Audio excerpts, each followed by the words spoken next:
मराठा आंदोलक मनोज जरांगे पाटील यांनी पुन्हा एकदा उपोषण सुरू केलं आणि अवघ्या 4 दिवसात ते देखील संपवलं.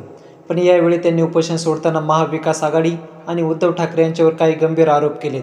उद्धव ठाकरेंचं आपल्या नेत्याला सांगून माझ्या मागे पोलिसांचे प्रकरण लावून दिले आहे, असा आरोप जरांगे पाटलांनी केला आहे. मनोज जरांगेंनी उद्धव ठाकरेंवर केलेले आरोप महाविकास आघाडीत पडलेल्या फुटीचे आणखी एक उदाहरण तर नाही ना, अशी शंका आता व्यक्त होऊ लागली आहे.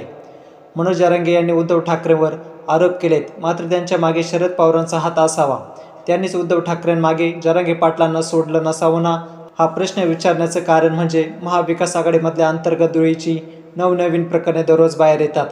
अशात आता पवारांनीच जरांगे पाटलांना उद्धव ठाकरेंवर टीका करण्यास सांगितले असल्यास आश्चर्य वाटू नये. मनोज जरांगे पाटील आता महायुती सरकारबरोबरच महाविकास आघाडीच्या नेत्यांना देखील प्रश्न विचारत आहे की त्यांनी मराठ्यांना ओबीसीमधून आरक्षण मिळवण्याबाबतची आपली भूमिका स्पष्ट करावी. शिवाय महाविकास आघाडी सरकारने त्यांच्या काळात आरक्षणाविषयी केवळ आश्वासन देऊन फसवणूक केली, असंही जरांगे म्हणत आहे.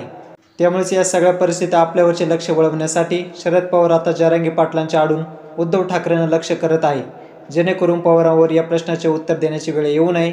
दाखवण्यापुरती एकत्र आलेली महाविकास आघाडी यातून पूर्णपणे पोखरली गेली आहे.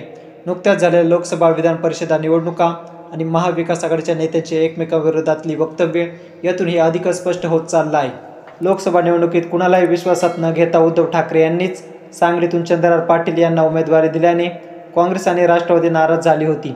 विशाल पाटलांना अपक्ष म्हणून उभे करून सगळी रसद पुरून काँग्रेसने याचा वचपा काढला आणि चंद्रराव पाटलांचा पराभव झाला.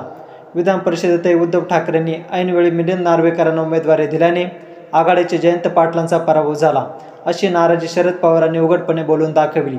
या अंतर्गत वादाचा परिणाम म्हणूनच आता महाविकास आघाडीचे नेते एकमेकावर कुरघोड्या करण्यावर उतरले आहेत, अशी सर्व टीका जरांगे पाटलांनी केली.